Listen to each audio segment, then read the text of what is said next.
Wa'mur bil 'urfi. Anda perintahkan orang melakukan hal yang ma'ruf, teman-teman. Ma'rufnya kalau pelajar itu belajar, mahasiswa itu baca buku, itu ma'rufnya. Kalau mahasiswa tiktokan mulu nggak ma'ruf. Tapi kalau tiktoker, ma'rufnya memang bikin konten tiktok. Tapi kok dia ikut pengajian, lagi bikin konten tiktok di pengajian. Ma'rufnya begitu, urf tuh begitu. Urfnya pejabat ya dia mengurus masyarakat, urfnya rakyat ya dia mendoakan pemimpinnya. Kita perintahkan itu. Wa'arid anil jahilin. Ini saya suka banget ayat ini untuk dijelaskan di masyarakat, teman-teman. Berpalinglah dari orang-orang yang bodoh yang membuat Anda tidak nyaman. Karena gini, teman-teman, ini contoh yang mudah-mudahan relevan ya. Nanti ada orang-orang yang resek pada Anda. Resek tahu ya, ini bahasa zaman saya, bahasa Betawi. Resek itu gangguin Anda mulu, nggak baik dengan Anda begitu ya. Kalau Anda berteman dengan dia, Anda makan hati.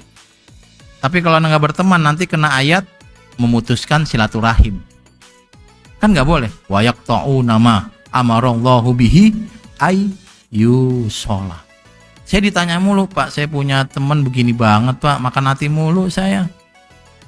Sama ampela, ya itu makan hati mah doyan ya, hati ampela ya. Sama sate telur puyuh, Pak, itu.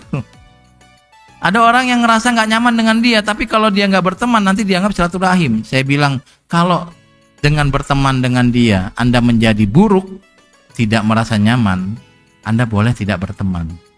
Berarti nggak silaturahim. Jangan pakai ayat silaturahim, pakai ayat wa'arid anil jahilin. Jadi kita nggak merasa bersalah, ada ayatnya.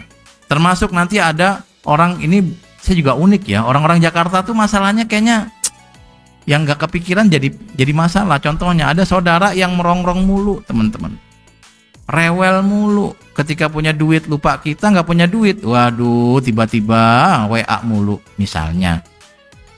Dan ketika kita kasih, dia nggak mengucapkan terima kasih atau apapun lah gitu.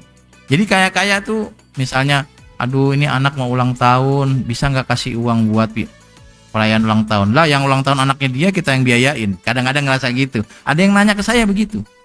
Boleh nggak kalau saya kemudian tidak sering-sering silaturahim, atau saya malah nggak usah gabung di grup WA sama itu? Boleh. Mana dalilnya? Wa'arid anil jahilin. Jadi jangan memahami ayat terlepas dari ayat yang lain. Kalau orangnya baik, Anda harus baik. Kalau orangnya buruk, ngapain ditemenin orang buruk? Kira-kira gitu. Mana ayatnya? Wa'arid anil jahilin. Silaturahim wajib dijaga, tapi kalau dengan silaturahim banyak madorotnya, dan Anda sudah yakin makin banyak berteman dengan dia makin banyak madorot, maka tidak bersilaturahim itu menjadi kebaikan. Dalilnya wa'arid anil jahilin.